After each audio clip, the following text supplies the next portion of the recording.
नमस्कार दर्शकों, मैं हूं आचार्य मयंक शर्मा। आप सभी का धर्म ज्ञान पे बहुत बहुत स्वागत है। दर्शकों, हम आपके लिए लेकर आए हैं मई माह का मासिक राशिफल। कैसा रहेगा आपका स्वास्थ्य, कैसा रहेगा काम कारोबार, कैसा रहेगा आपका गृहस्थ जीवन, वैवाहिक जीवन, पारिवारिक जीवन और व्यवसाय में कितना लाभ कमाएंगे। क्या इस माह नौकरी में परिवर्तन के योग बन रहे हैं, क्या विदेश यात्रा का योग बन रहा है, स्टूडेंट्स के लिए समय कैसा रहेगा और सबसे महत्वपूर्ण चीज जीवन में कि कितना धन इस माह आपके पास आएगा, ये सभी जानकारी आपको देंगे। शनि मंगल की युति कितने दिनों तक परेशान करेगी और शुक्र जो मालव्य नाम का पंच महापुरुष राजयोग बना के बैठे हैं, उसका किन लोगों को लाभ मिलेगा और उच्च के सूर्य बुध के साथ कितना धन और मान प्रतिष्ठा बढ़ा रहे हैं, ये सभी जानकारी के लिए देखना ना भूलिए धर्म ज्ञान पर मई माह का मासिक राशिफल। नमस्कार। नमस्कार, धर्म ज्ञान के दर्शकों का स्वागत है। कविता राणा लेकर हाजिर हूँ कि क्या कहता है आपका मई माह का मासिक राशिफल 2026 और हमेशा बताने के लिए हमेशा मौजूद रहते हैं जाने माने ज्योतिषाचार्य मयंक शर्मा जी। मयंक जी, स्वागत है आपका। धन्यवाद कविता जी। धर्म ज्ञान के सभी दर्शकों को सादर नमस्कार। आपका हर पल मंगलमय हो। तो हमेशा मैं आपको ये ज़रूर याद दिला देती हूँ कि मासिक राशिफल इसलिए लाया जाता है ताकि आप ये जान सके कि आने वाले समय में आपके लिए क्या कुछ बेहतर है।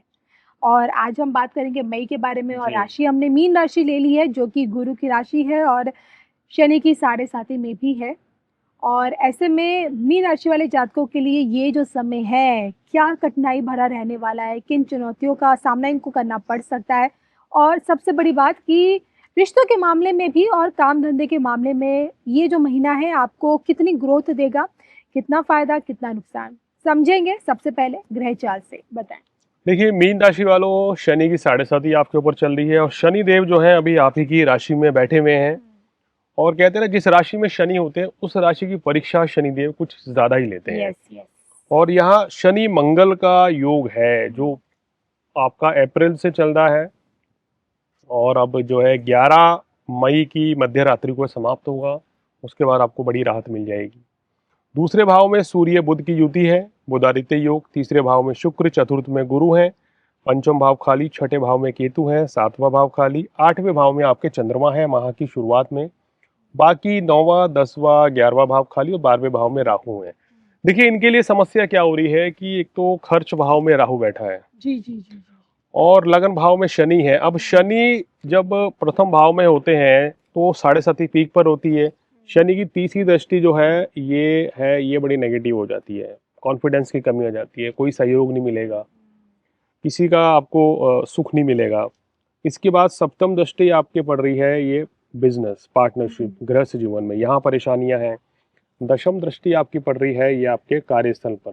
तो नौकरी, व्यवसाय, गृहस्थ जीवन, सुख, सहयोग, धन, सबको शनिदेव जो है रोक देते हैं और जहाँ बैठते हैं वहाँ उस फल को बढ़ाते हैं, जहाँ देखते हैं वहाँ कमी करते हैं। तो यहाँ बैठ के शारीरिक कष्ट, परेशानी, तनाव दे रहे हैं। मंगल के साथ हैं तो क्रोध की अधिकता हो रही है। मीन राशि वालों के गृहस्थ जीवन में परेशानियां चल रही हैं, बिजनेस में, नौकरी में उतार चढ़ाव देखने को मिल रहे हैं।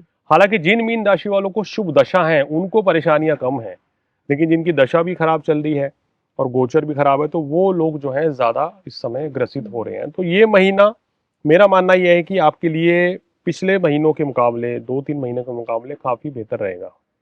बिल्कुल, आपने कहा ना मयंक जी बेहतर रहेगा, लेकिन जहाँ तक मुझे लगता है जैसे आपने बताया तो परेशानियां तो बनी रहेंगी जी तो देखिए इन परेशानियों का सामना कैसे करना है आज मयंक जी से समझेंगे। सबसे पहले मयंक जी सेहत के बारे में बताइए। देखिए, सेहत को लेकर छठे भाव में केतु आपके बैठे हैं। चलिए, ये आपके लिए एक प्लस पॉइंट है, मगर शुरुआत में चंद्रमा अष्टम हो गया तो इस माह भागदौड़ रहेगी, मानसिक तनाव थोड़ा ज्यादा रहेगा।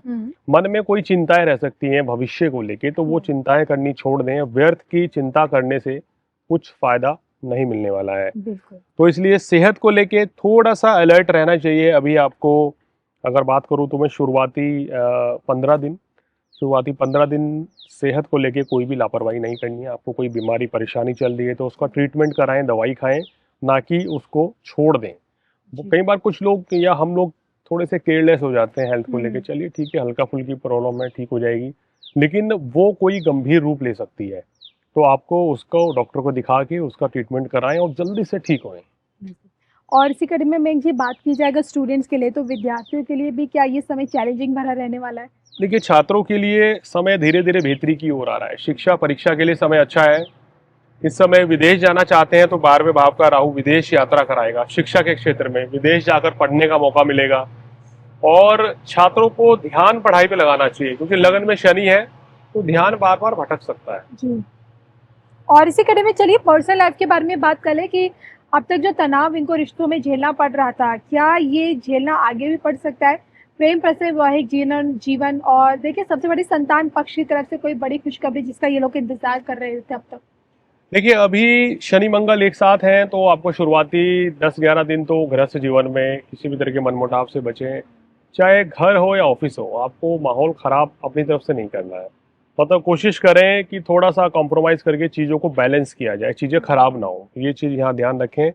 इस महीने अगर बात करें आपके गृहस्थ जीवन की, तो गृहस्थ जीवन में तो थोड़ा सा मनमुटाव दिख रहा है कुछ समय के लिए, लेकिन 12 मई से हालात बेहतर भी होंगे। तो इसलिए संयम रख के चलेंगे, समझदारी से चलेंगे तो अच्छा रहेगा। और बात करते हैं करियर की इनकी, तो करियर में अभी इस माह जो ग्रह आपको लाभ देगा वो सूर्य कुछ लाभ दे सकते हैं, जो कि 15 मई से समय शुरू हो रहा है। तीसरे भाव में सूर्य आएंगे तो निश्चित रूप से आपको शुभ फल की प्राप्ति होगी।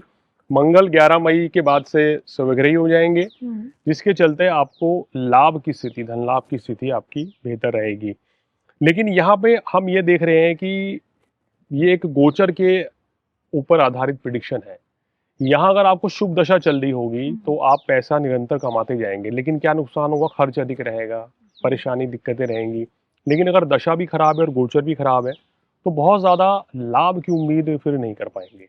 और मैं जी प्रोफेशनली देखे जाए तो काम धंधा प्रोफेशनली इस समय आप किसी भी काम में इन्वॉल्वमेंट ले रहे हैं तो वो आपकी चीज़ें ठीक चलेंगी, उसमें आपको लाभ मिलेगा। लेकिन नई शुरुआत अभी फिलहाल टालें तो आपके लिए बेहतर रहेगा। और फाइनेंस को देखा जाए तो क्या लगता है? धन लाभ के लिए योग अच्छे बने हुए हैं। जैसे सूर्य की स्थिति है, बुध की स्थिति है, शुक्र की स्थिति आने वाले टाइम में, गुरु पंचम में आ रहे हैं, तो ये एक अच्छा संकेत है 2 जून से।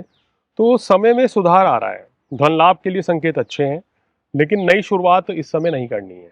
उधारी लेनी चाहिए, बचना चाहिए इस बचना चीज से, चाहिए, बिल्कुल कोई मत बड़ी करिए। इन्वेस्टमेंट? अभी ये सब सौदे जो हैं इस समय बिना जन्म पत्रिका दिखाए टाल दीजिए। क्या कर सकते हैं? घर बुक करना चाह रहे हैं वो सेफ है, गाड़ी लेना चाह रहे हैं वो आपके काम आएगी, तो वो चीजें आप निवेश कर सकते हैं। लेकिन बड़ी डील्स अगर आप कर रहे हैं तो वहाँ आपको समझना पड़ेगा। बिल्कुल, अपनी या बहुत से कुंडली लोग जो दिखानी रिस्क फैक्टर वाला काम करना चाह रहे हैं कि यहाँ इतना पैसा लगा के हमें जी, इतना लाभ जी, मिल जी। जाएगा, तो वो घाटे के सौदे साबित हो सकते हैं। तो मैं जी मैं जानना चाहती हूँ क्या लगता है क्या उपाय इनको करने चाहिए, और सबसे बड़ी बात है सलाह के तौर पर क्या इनको ध्यान देखिए, रखना मीन चाहिए? राशि वालों को निरंतर हमेशा सूर्य देव की उपासना करनी चाहिए। सूर्य देव को जल चढ़ाना चाहिए। ओम घृणी सूर्याय नमः मंत्र का जाप करें। हम्म, माँ लक्ष्मी की आराधना करें। शुक्रवार के व्रत करें। शुक्रवार के दिन दूध, दही, चावल, खीर का दान करने से आपको सुख और सौभाग्य की प्राप्ति होगी। वर्तमान में शनि का दान, शनि देव की पूजा करना आपके लिए श्रेयस्कर रहेगा। बिल्कुल। तो ये थे वैसा मनीष शर्मा जी जिनसे मैंने जाना कि मीन राशि वाले जातकों के लिए खासकर जो मई का महीना है वो पिछले महीने के मुकाबले अच्छा ही रहेगा। और इसी के साथ हम दोनों को इजाज़त जी। दीजिए। जाते जाते ज़रूर याद दिला दूँ कि आपको अपनी कुंडली दिखानी है, वास्तु से संबंधित कोई जानकारी चाहिए, या फिर देखिए आप अपनी समस्या का हल अगर न्यूमरोलॉजी में भी ढूंढ रहे हो, कुछ नहीं करना आपको, स्क्रीन पे दिख रहे इस नंबर के जरिए मैंग जी से सीधा संपर्क कीजिए, इनसे बातचीत कीजिए और अपनी समस्या का जो समाधान है चुटकियों में पा लीजिए। मुझे मैंग जी को दोनों को जी। अनुमति दीजिए। नमस्कार।